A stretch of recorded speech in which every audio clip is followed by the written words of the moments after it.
دلدار حسین بھٹی، مدینہ town loyal پور، آگے انہوں نے لکھا ہے فیصل آباد، میرے لیے تو وہ آج بھی لائل پور ہے۔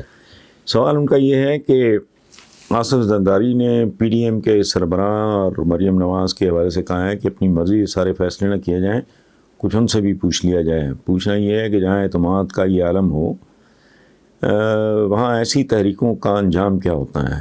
اعتماد ہو بھی تو اس کا انجام جو ہے تحریک کا وہ عنقریب آپ کے سامنے آ جائے گا۔ اور اللہ نہ کرے میرے منہ میں خاک، اف دے سکسیڈ، تو میرا تو پرانا جملہ ہے، چند خاندان بچا لو یا اپنا پاکستان بچا لو۔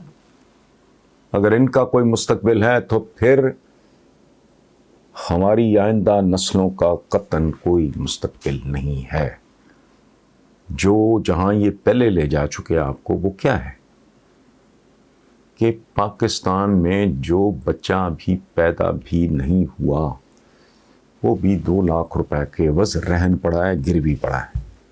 تو جن لوگوں کی آئندہ نسلیں گروی پڑی ہوں، کسی کے پاس رہن رکھی ہوں، ان کا کیا مستقبل ہونا ہے؟ لیکن بہرحال اس تحریک کی حد تک میرا ذاتی خیال یہ ہے، میرا نہیں، مطلب آپ بھی ٹی وی دیکھتے ہوں گے، میجورٹی آف دا پیپل، ہمارے جو انالسٹ ہیں بڑے بڑے قابل ہیں، تو وہ مورلس کنسنسس ہے کہ اس میں سے نکلے گا کچھ نہیں۔ یہ بالکل صورتحال ایسی ہوگی جیسے الماس بابی کا اگر پیٹ پھول جائے اور وہ جشن منانے لگ جائیں کہ جی ماشاءاللہ چاند سا بیٹا یا چاند سی بیٹی پیدا ہونے والی ہے، اور جب ہاسپٹل جائیں تو پتہ لگے نہیں یہ رسولی ہے، یہ پریگننسی نہیں ہے، رسولی ہے۔ سو یہ جو پی ڈی ایم شی ڈی ایم ہے یہ رسولی ہے، یہ پریگننسی نہیں ہے، اس میں سے نکلے گا کچھ نہیں۔ پروفیسر احمد علی ہیں ملتان سے، سوال بڑا لوڈڈ ہے ان کا۔ وہ کہتے ہیں کہ آپ کی یہ بات 100% درست ہے کہ نواز شریف ہو یا زرداری یا عمران خان، پاکستانیوں کو اہلیت اور قابلیت دیکھنی چاہیے، شخصیت پرستی میں مبتلا نہیں ہونا چاہیے۔ لیکن یہاں تو یہ عالم ہے کہ سرے سے کوئی کسی قابل ہے ہی نہیں۔ آپ خود دیکھ لیجئے، عمران خان کی ایمانداری بھی ابھی تک کسی کے کوئی کام نہیں آئی۔ پروفیسر صاحب، بات تو آپ کی بڑی بنیادی ہے، اور میں یہ 20 بار عرض کر چکا ہوں کہ شخصیت پرستی بت پرستی سے زیادہ خطرناک ہے۔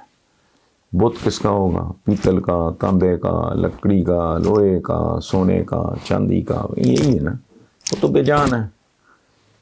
اس کی آپ پوجا پاٹ کرو، اس کی خوشامد کرو، اس کے سامنے گڑ گڑاؤ، اس کی چاپلوسی کرو، اس کی چمچا گیری کرو، ان کو تو بے جان ہے، اس کو تو فرق نہیں پڑتا۔ لیکن جب آپ انسانوں کے ساتھ یہ کرتے ہو نا، قائد اعظم ثانی، وہ نیم خواندہ سا آدمی، قائد اعظم ثانی، اچھا کسی کو صلاح الدین ایوبی بنا دیا، جب ایوب خان ہے صلاح الدین ایوبی سے کم نہیں رکے۔ سو اس طرح کی جو سرٹیفکیٹ بانٹنا، یہ چمچے کرچے شروع کر دیتے ہیں، وہ اچھے خاصے آدمی کا دماغ خراب ہو جاتا ہے، اس کی مت ماری جاتی ہے۔ سو یہ بات آپ کی 100% درست ہے کہ شخصیت پرستی تو بت پرستی سے بھی خوفناک اب بری بات ہے۔ اچھا، اب یہ جو آپ نے کہا ہے کہ آصف زرداری سے لے کر عمران خان تک کی جو آپ نے بات کی ہے کہ اس کی تو دیانتداری ایمانداری بھی ابھی تک کام نہیں آئی، تو دیانتدار تو ذوالفقار علی بھٹو بھی بہت تھا۔ پاکستان میں بددیانتی، بدنیتی، لوٹ مار، ڈکیتی، یہ جیب کترنا، قومی وسائل سے کھلواڑ، کمیشن، کک بیک، اس لیول پہ یہ جو گند پڑا ہے وہ نواز شریف اینڈ کمپنی کے آنے کے بعد پڑا ہے۔ اس کا جواب پھر دوسری سب، بلکہ ہوتا ہی اسی طرح، یہ ان کی گندگی اور غلاظت نے پیپلز پارٹی جیسی، ورنہ آپ یاد کرو اچھی طرح، اگر آپ پروفیسر صاحب چھوٹی عمر کے ہو تو ذرا سینئر لوگوں سے بات کر کے دیکھ لو کہ بھٹو کے بارے میں کوئی ایک بندہ، بھٹو کی پوری کیبنٹ میں، بھٹو کو تو چھوڑیں، جس کے بارے میں مشہور ہو گئے اس نے بڑا مال بنایا ہے، کچھ بھی نہیں، سارے کے سارے جیسے آئے تھے ویسے ہی چلے چلے گئے۔ بددیانتی ضیاء الحق نے اس کو ایجاد کیا، اور فرنٹ پہ جو پہلا مورا اس نے رکھا وہ تھا نواز شریف۔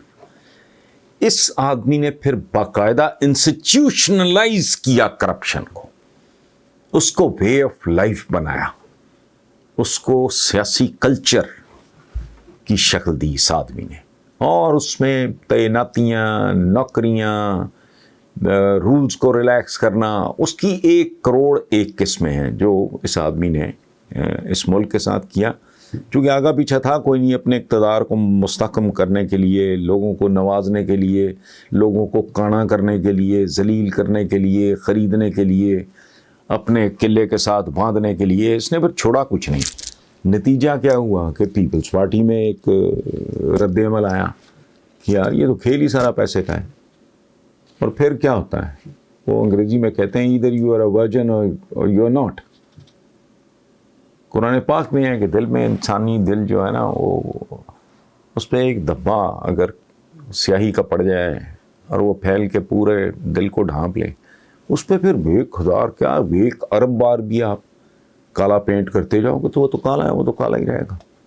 سو بات آپ کی ٹھیک ہے، لیکن when it comes to Imran Khan, تو میں ذاتی طور پہ، میں تو اس دنیا کا آدمی نہیں ہوں. میں نے تو سال بھی پورا نہیں ہونے دیا تھا پی ٹی آئی کو، میں تو ہیڈ آن چلا گیا تھا، اور لوگوں نے سمجھایا مجھے بات سمجھ میں آئی، تو اس کے بعد میں نے تھوڑا سا، لیکن اب بھی میں کرٹیسائز کرنے کا کوئی موقع نہیں چھوڑتا. لیکن پورے 5 سال اس کے بعد نشان عبرت، اس کو بھی پیپلز پارٹی بنا دو. اللہ وارث ہے. عمران کہاں تھا آج سے چند سال پہلے؟ میرار پاکستان سے پہلے ہونے کے باوجود اس کا کوئی وجود نہیں تھا.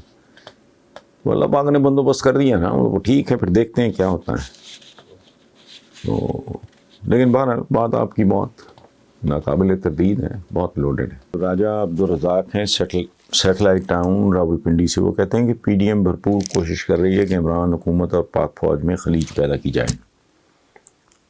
تو اگر ایسا ہوا تو پاکستان کا کیا ہوگا؟ پاکستان کا تو جو یہ لوگ پہلے کر چکے ہیں وہ بھی آپ کے سامنے ہے. تو پاکستان کا کیا ہونا ہے ڈپینڈ کرتا ہے پاکستانی کیا کرتے ہیں، پاکستانی کیا سوچتے ہیں. اگر ننگی چٹی گواہیوں کے باوجود ان کو سمجھ نہیں آ رہی کہ کون کیا ہے، اللہ حافظ ہے. اس کی وجہ ہے کہ آدمی اسٹیٹ ہو، کوئی انتظامیہ ہو، کوئی نظام، کوئی سسٹم، کوئی سر کو پیر، کوئی آگے، کوئی ادارہ، کوئی تنظیم ہو، وہ مجھے ہر قسم کے جرم سے روک سکتی ہے، خودکشی سے نہیں روک سکتی. الٹا بھی لٹک جائے کوئی. if I am determined کہ میں نے اپنے آپ کو معافی نہیں کرنا تو مجھے کون روکے گا. اچھا رہ گیا کہ خلیج پیدا کی جائے، تو یہ ان مچھندروں کا یہ کیٹ واکی ہے، یہ لانگ مارچ شونگ مارچ، ان کو تو پتہ نہیں لانگ مارچ ہوتا کیا ہے. یہ کیٹ واک کرنے والے لوگ ہیں. ان چپڑ کناتیوں کے تو بس کی بات نہیں ہے کہ یہ کوئی خلیج پیدا کر سکے. اس کی وجہ ہے کہ فوج اس ملک کا سب سے منظم، سب سے طاقتور، سب سے زیادہ غور و فکر کرنے والا ایک ادارہ ہے. تو یہ ایسے نہیں ہے کہ 4 چماٹ چپڑو اکٹھے ہو جائیں، چپڑ کناتی اور چمپو، اور خلیج پیدا کر لیں. تو اس لیے میرا خیال ہے کہ اللہ نے چاہا تو اس کی نوبت بہرحال نہیں آئے گی. کوئی اور وجوہات ہوں، کوئی اور، تو میں نہیں جانتا، لیکن یہ ان کے بس کی بات نہیں. Thank you very much.